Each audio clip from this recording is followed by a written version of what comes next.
रन्जन दैमारी आरो जर्ज बर' अजय बसुमतारी खरगेश्वर बसुमतारी बिथांमोनखौ बख'नांगौनि बेलायाव देबसुनिफ्राय सा 6 रन्जन दैमारी मानगोनां बिथांजों लोगोसे स्पेशली जोङो लिस्ट साबमिट खालामदों।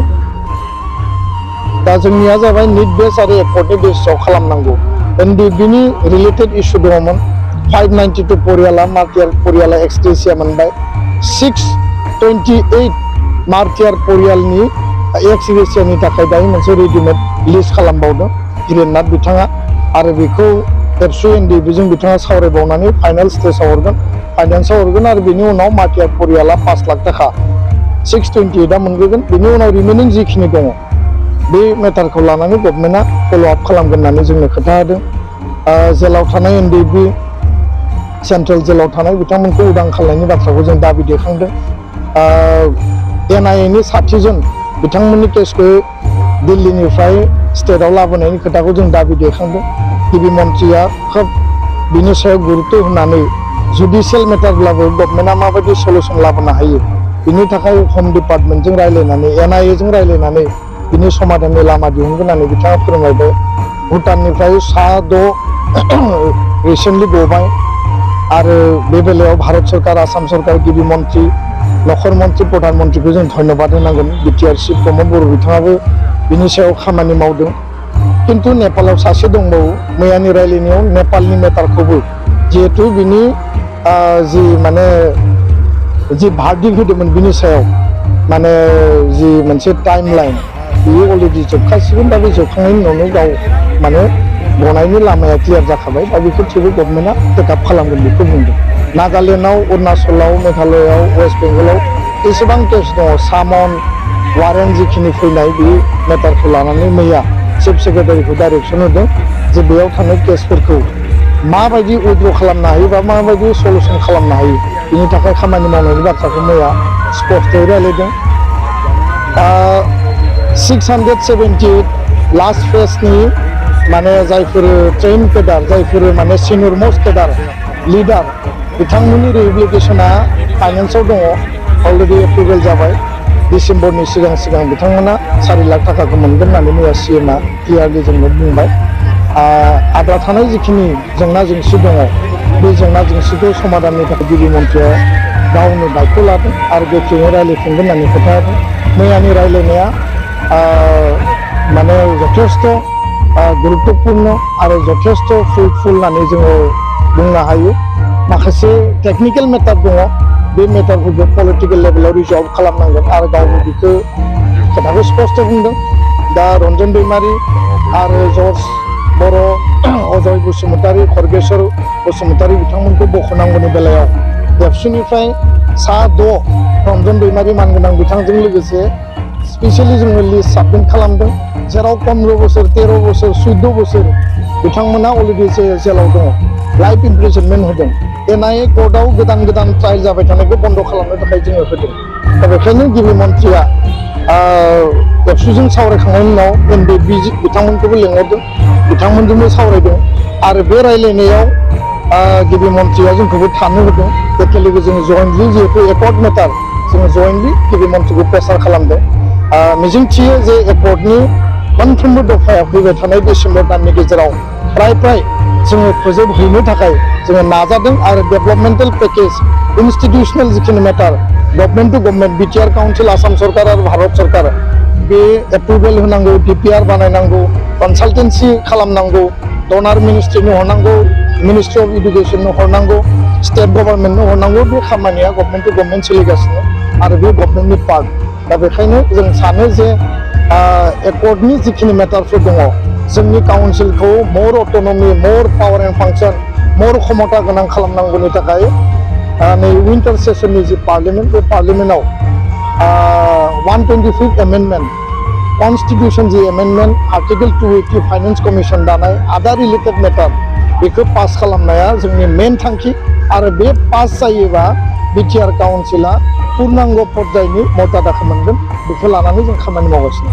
মই খুব আনন্দিত হৈছোঁ যেতিয়াৰ পৰাই চিজফায়াৰ হৈছে, যেতিয়াৰ পৰাই ট্ৰাইপাৰ্টাইট টক হৈছে ঠিক সময়ৰ পৰাই NDP নেতৃত্ব কৈ আছিলে যে আমাৰ কিছুমান মানুহ ভূটানৰ জেলত আছে, সেইসকলক আনিব লাগে। আৰু সেই কথাটোক লৈ পেলাই তেখেতসকলৰ কৰ্তৃপক্ষৰ লগত আমি বাৰম্বাৰ আলোচনা কৰিছোঁ। অসমৰ মুখ্যমন্ত্ৰী ডাঙৰীয়াও মেছেজ পঠাইছে, ভাৰত চৰকাৰকো আমি জনাইছোঁ। তেনেকৈ আলোচনা কৰি যোৱাকালি তেখেতসকলে এই 6জন NDPৰ লগত ডাইৰেক্ট ইনডাইৰেক্ট জড়িত থকা তেখেতসকলৰ যিখিনি মেম্বাৰ, তেখেতসকলক যোৱাকালি গধূলি ৰিলিজ কৰিছে আৰু তেখেতসকলক আমি লৈ আহিছোঁ। আৰু এতিয়া অসমৰ আমাৰ BJP ডাঙৰীয়া, অসম চৰকাৰৰ পুলিচ বিভাগ, SB বিভাগ তেখেতসকলৰ কিবা কেছ আছে নেকি, কি আছে কি নাই, বাকী প্ৰক্ৰিয়াটো তেখেতসকলে কৰিব। কিন্তু অসমত শান্তি প্ৰতিষ্ঠা কৰাৰ মুখ্যমন্ত্ৰী ডাঙৰীয়াৰ নেতৃত্বত যিটো এটা কাম চলি আছে, ইয়াৰ আৰু ডাঙৰ এটা সফল বুলি আমি ক'ব লাগিব। আৰু তেখেতসকলে আজি ভালকৈ ঘূৰি আহি নিজৰ পৰিয়ালৰ লগত থাকিব পাৰিব, এইটো আমাৰ কাৰণে এটা সুখবৰ। তেখেতসকলৰ জীৱনটো মংগল হওক, অনাগত দিনত নিজৰ মাতৃৰ লগত, নিজৰ পৰিয়ালৰ লগত ভালভাৱে থাকি পেলাই তেখেতসকলে যাতে ঘৰখন আগবঢ়াই নিয়াৰ লগতে সমাজখনতো ভালকৈ কাম কৰিব পাৰে, সেইটো মই কামনা কৰিছোঁ। নেপালত এজন আছে, তেখেতৰ কেছ চলি আছে। আমাৰ মাজতে বিধায়ক লৰেন্স ইছলাৰী ডাঙৰীয়া, আমাৰ MCLA মাধৱ চেত্ৰী ডাঙৰীয়া নেপালত গৈ পেলাই লগ কৰি আহিছে। তেখেতৰ কেছ চলি আছে আৰু নৰ্মেল যিটো প্ৰক্ৰিয়া চলি আছে, এই প্ৰক্ৰিয়াৰ দ্বাৰাই কম দিনৰ ভিতৰত তেখেতে ৰিলিজ হ'ব বুলি আমি গম পাইছোঁ। আলোচনা কৰা ভাৰত চৰকাৰ, অসম চৰকাৰৰ লগত যেতিয়া ৰিভিউ সেই সময়ত যিমান NIA CBI কেছ এইটো শেষ হ'ব লাগে, ইয়াৰ বিষয়ে আলোচনা কৰা দেশখন চলাবলৈ আমাৰ কিছুমান পিলাৰ আছে, য'ত জুডিচিয়াৰীটো এটা ডাঙৰ পিলাৰ, এক্সিকিউটিভটো এটা ডাঙৰ পিলাৰ। চ' এক্সিকিউটিভ ডিচিশ্যনবিলাক কেতিয়াবা মানে জুডিচিয়াৰী যিটো তেখেতসকলে চায়। আৰু যিটো NDPৰ কেছ আছিলে, সেইটো কিছুমান কেছ আগতে কনভিক্টেড কেছো আছিলে। গতিকে একবাৰ কনভিক্ট হোৱাৰ পিছত ইয়াৰ প্ৰক্ৰিয়াটো বহুতখিনি দীঘলীয়া হয় বা কঠিন হয়, তথাপিতো প্ৰচেষ্টা চলাই থকা হৈছে। যিবিলাক নন হাইনিয়াছ ক্ৰাইম ইতিমধ্যে সেই কেছবিলাক উইথড্ৰ কৰা হ'ল। হাইনিয়াছ ক্ৰাইমৰ ভিতৰতো আমাৰ মুখ্যমন্ত্ৰী ডাঙৰীয়াই কৈছে যে যিবিলাক নেচাৰটো চাই পেলাই উইথড্ৰ কৰিব পাৰে, সেইখিনি উইথড্ৰ কৰিব লাগে। আৰু যিখিনি NIA কেছ আছে, সেই কেছবিলাক লাহে লাহেকৈ শেষ কৰাৰ কাৰণে মুখ্যমন্ত্ৰী ডাঙৰীয়াই এটা ডাঙৰ পদক্ষেপ লৈছে আৰু সেই পদক্ষেপটোৰ দ্বাৰাই সকলো জেলৰ সমস্যাবিলাক সমাধান হ'ব বুলি মই আশা কৰিছোঁ। भुटानाव जोंनि Ex-NDFB कमरेडफ्रा 6 जेल जानानै दङमोन। बिथांमोननि सोरबाया 15 बोसोर जेल जाबावनांगौ, सोरबाया 10 बोसोर, सोरबाया 12 बोसोर जाबावनो गोनां दङमोन।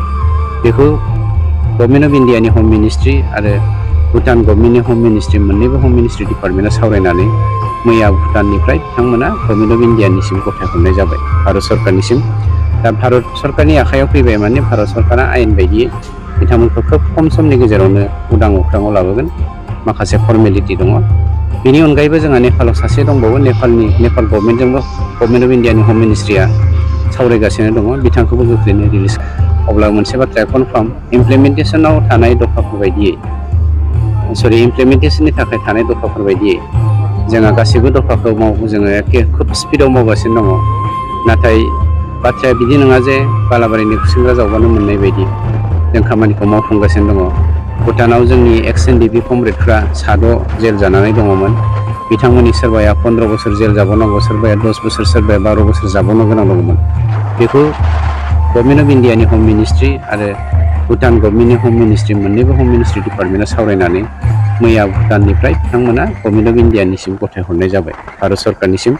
दा भारत सरकारनि आखायाव फैबाय, माने भारत सरकारा आयेन बायदियै बिथांमोनखौ खोब खम समनि गेजेरावनो उदां अख्राङाव लाबोगोन। माखासे फर्मेलिटि दङ। बेनि अनगायैबो जोंहा नेपालाव सासे दंबावो, नेपाल गभर्नमेन्टजोंबो गभर्नमेन्ट अफ इन्डियानि हम मिनिस्ट्रिया सावरायगासिनो दङ, बिथांखौबो गोख्रैनो रिलिज। अब्ला मोनसे बाथ्राया कनफार्म, इमप्लिमेन्टेसनाव थानाय दफाफोर बायदियै, इमप्लिमेन्टेसननि थाखाय थानाय दफाफोर बायदियै जोंहा गासैबो दफाखौ जोङो एखे खोब स्पिडआव मावगासिनो दङ।